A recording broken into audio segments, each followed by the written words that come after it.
What's up, homies? All right, area of focus is master bedrooms. So first of all, I figured it would be helpful if we just go through a full cleaning of whatever area of focus it is first. So here I'm just showing you from beginning to end what a full clean looks like. We're gonna do dusting, glass, and vacuuming.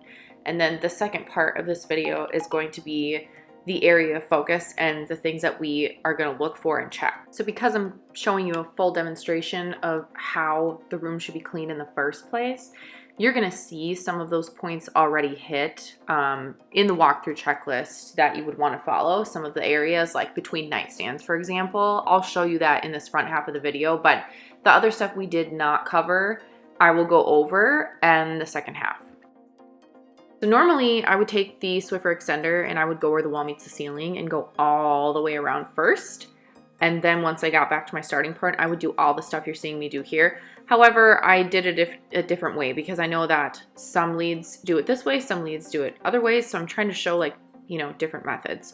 But I'm kind of taking the room in sections. So I'm going to do the high stuff, then I'm going to do the low stuff into the floor stuff, that's right in front of me.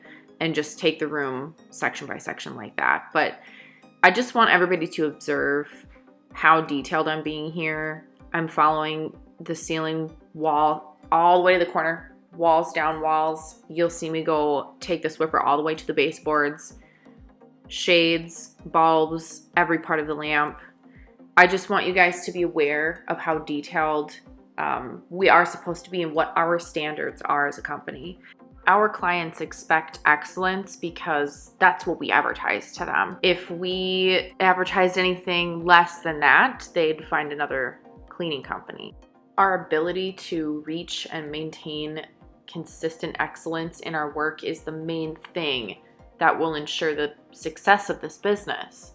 And even if you guys aren't planning to build a future here, it's still going to be in your best interest to do your most excellent work because it builds amazing character when your focus is solely on how excellent you can do something, which plays a huge part in all areas of your life, how excellent you can do something, whether that's work or anything else you can think of. It creates a hell of a reference for any future jobs that you guys are going to be applying for in years to come. It makes people happy, including yourself. When do you ever feel bad about doing a great job? Whether that's work or anything else in your personal life. You want to strive on making people as happy as possible. If you think about it, it's just karma, Whatever energies we are putting out there into the world, whether it be through our work, our work quality, consistency, etc., or just our general attitude in life and how we interact with people, oftentimes has a direct correlation with the energies that come back and interact with us.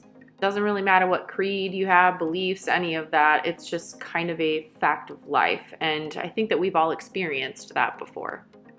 The basic point is we all want to cause easy flow, things that flow really nicely and have good energy and not cause friction. Most all friction that's ever caused in a workplace directly correlates with one's quality and consistency of work or their attitude. Your ability to demonstrate excellence in both of these areas determines not only your own happiness in your job, it literally affects everyone, including your coworkers and the clients that we clean for. As far as our clients go, for example, when you guys go somewhere to get a service, out to eat, get your hair colored, whatever, you expect excellence. You're paying good money, hard-earned money, am I right, for a service, and you expect to be waited on hand and foot by your server.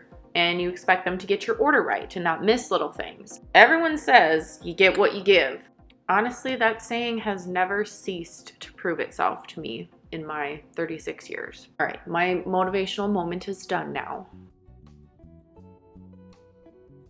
I know sometimes dusting can get tedious, you guys, and time consuming, and there's all the little things, but please do this.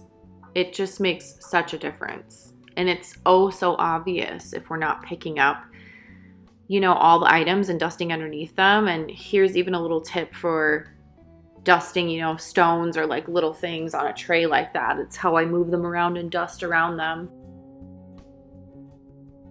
You can see I'm almost kind of like pushing the books back in some cases because I'm going right up to them.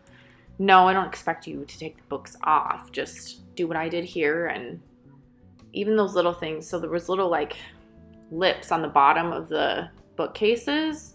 Stuff like that, it's like really easy to miss. Stuff like this is really easy to miss. Like I almost missed the tray around the ceiling completely. And fans, I know that it's easier for people to miss fans if we do go and check houses. There's, a 50% chance that the fans got done. I just usually do this after I go around an entire room. I will step back and look. And that's what I did here. And I was like, oh, don't forget this. But you'll see I'm tilting my Swiffer 3 different angles to get the 3 different, top, sides, and underside of those fan blades. It's very, very important.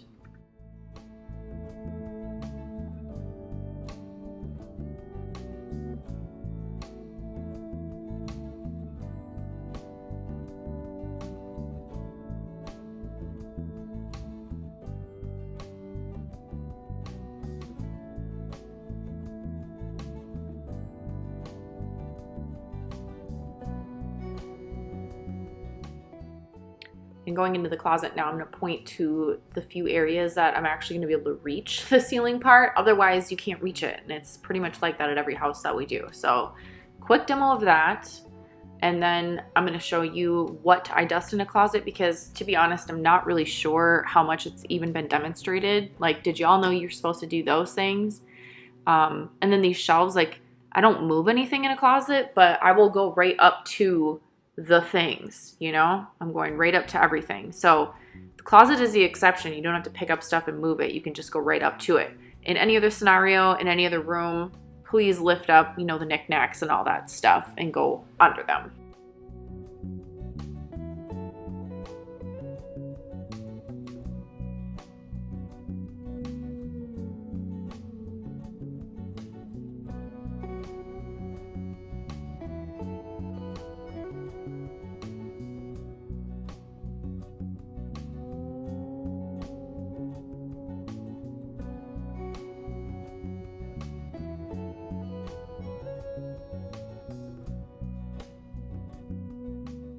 And now we're on to glass. So I want you to make sure when you're doing glass that you're also wiping those like lock and frame area, the windowsill.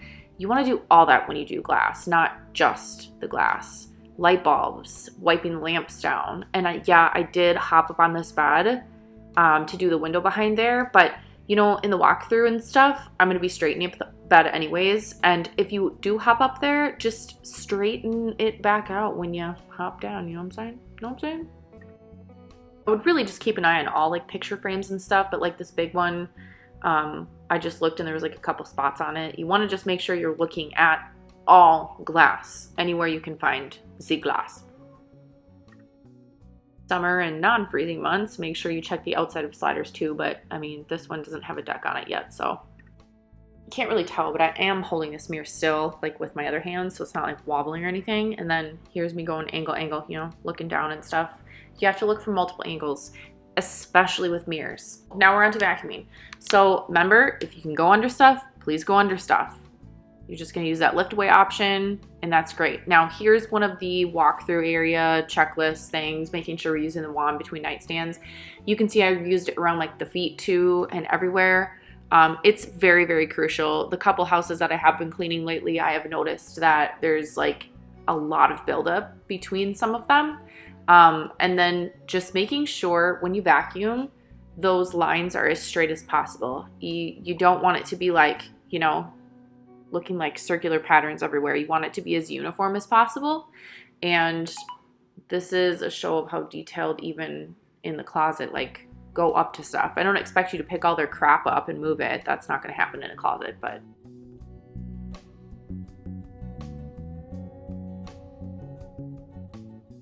friendly reminder too, if you see something in the corners, grab it quick. I know it's like an annoyance, to stop what you're doing. Like, it's like you get vacuuming in a flow, you know what I'm saying?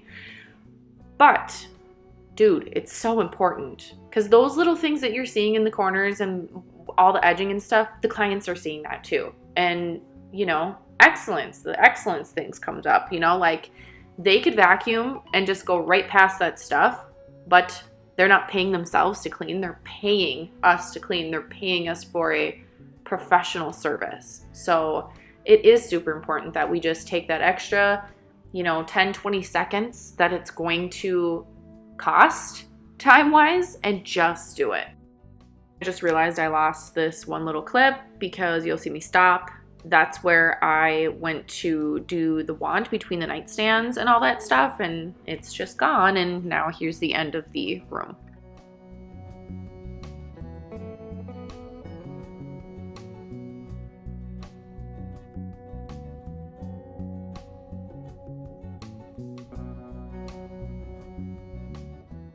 Just a friendly reminder, please put the outlet plugs back if they are present. Walkthrough time. Walls. So when we do the walkthrough and it's time to do the area of focus, we're going to be focusing on the walls. So any little things that you see that might come off, I'm just going around looking at all of them. I'm wiping all the baseboards, and you'll see me wipe down like doors, door frames, furniture, all of that good stuff. So I'm really just gonna like start at one wall and kind of work my way around the room, and that's how I would want you guys to do it.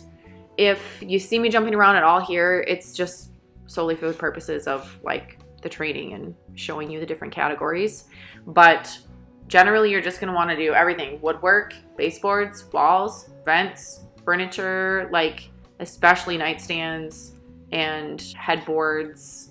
The crib, even you see me do the crib in here because Arizona's still sleeping in our room.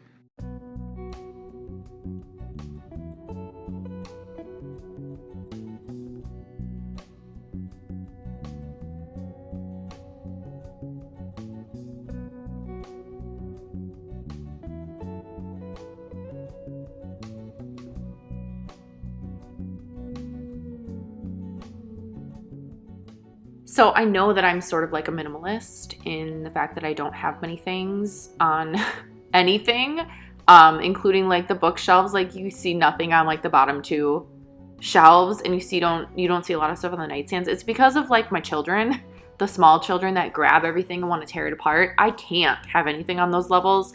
So I realized that this isn't going to be the best demonstration for like, all the lotion bottles and all the bullshit people have on their nightstands, right? But I would expect still all of those things to be wiped off, all of those things to be faced, like hotel. You can see the label. They're all straightened up. That is the Kepner standard. So I will try and find another room, like a master bedroom, to do a demo on. I was hoping to create a couple of these videos so that we can watch, you can see like all kinds of stuff. So I'll try and find one with a lot more, but ew, look at all that nasty shit on her crib. Cribs are just so notorious for having stuff all over them. There's milk spots and all sorts of stuff.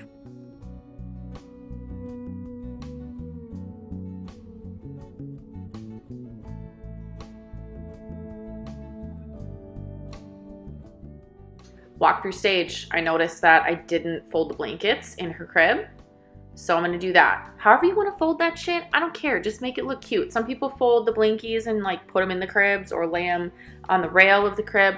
Really doesn't matter to me, just as long as it's done really nicely, if that makes sense. You want to have a nice presentation, and that's really what matters the most.